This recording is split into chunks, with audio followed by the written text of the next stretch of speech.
A new Infinix phone is here with some solid specs and a bold design, but is it really worth the price? Let's unbox it and take a closer look. This is our box, with another box of Mac power. First, let's open this. And here, it is 5000 mAh power bank by Infinix, which can provide 30-watt wireless charging. Now, let's open our main box. This is our phone. Phone case, some manuals, Infinix's VIP card, SIM injector, Type A to C data cable, and 45-watt adapter.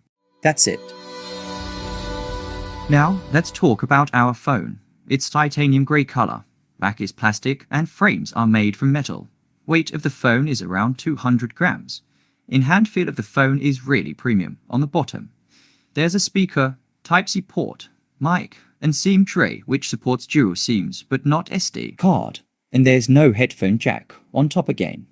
Another speaker, and by the way, it's sound by JBL, IR blaster for controlling electronic devices, and another mic, and on the side power and volume buttons. It's IP64 rated, means just dust and splash resistant, and on display fingerprint sensor, which is accurate and fast. And one more thing on the back, there is Holo light, which we can customize for notifications.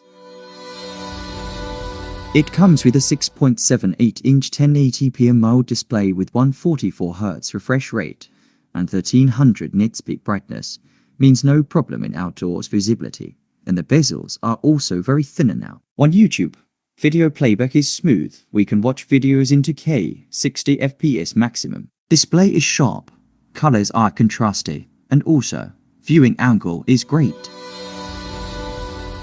Or performance. It has the MediaTek Helio G100 Ultimate processor, which is basically an upgraded version of Helio G99.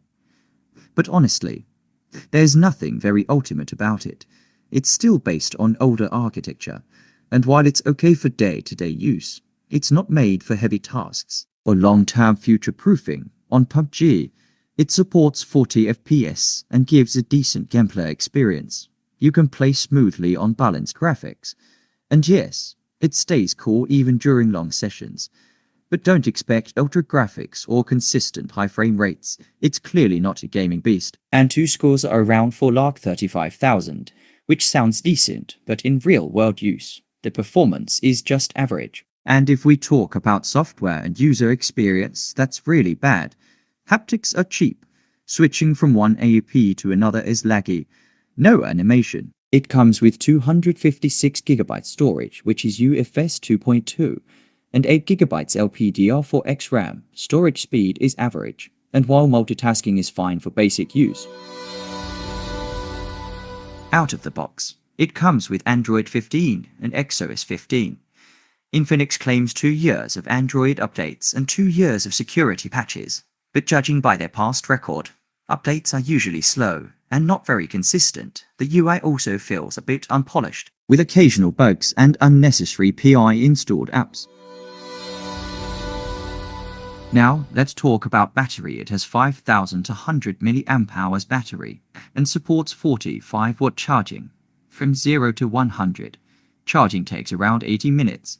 And once fully charged on high usage, it provides 7 to 8 hours battery time. And if you use normally, then one charge for 1 or even 2 days it can provide. And here, this is our Infinix MagCharge. It's a 30-watt wireless power bank which attaches on the back of the phone and can charge the phone one time if fully charged. On back, it has a 50-megapixel main lens and 2-megapixel macro lens. Photos are better now than the previous model, even though camera megapixels are downgraded.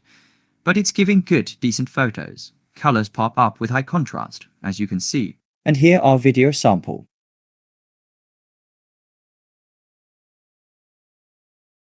It doesn't support 4K, so maximum resolution it supports is 2K at 30 FPS.